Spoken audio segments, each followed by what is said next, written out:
Hi friends, vitamin C ఎక్కువగా ఉండే ఈ నిమ్మకాయలు ఇప్పుడు చాలా బాగా దొరుకుతూ ఉంటాయి కదా. ఆ దొరికే నిమ్మకాయతో ఇన్స్టెంట్ గా చాలా ఈజీగా ఇంట్లో ఉన్న ఇంగ్రీడియంట్స్ తో నిమ్మకాయ పచ్చడి ఎలా చేయాలో అయితే ఈ రోజు చూసేద్దాం. రెసిపీకి అయితే ముందుగా మనం నిమ్మకాయలను ఒకసారి కడిగి ఆరబెట్టుకోవాలి, బాగా క్లీన్ చేసుకోవాలన్నమాట.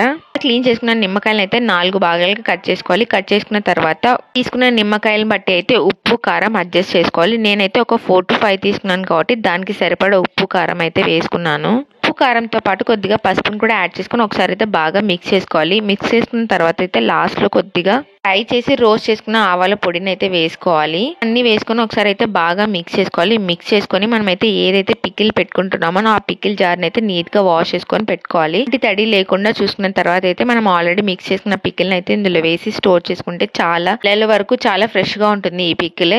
అలా ఈజీగా చేసుకుంటే నిమ్మకాయ పికిల్ అయితే రెడీ అయిపోతుంది. మీకు ఈ వీడియో నచ్చిందని అనుకుంటాను. Thanks for watching.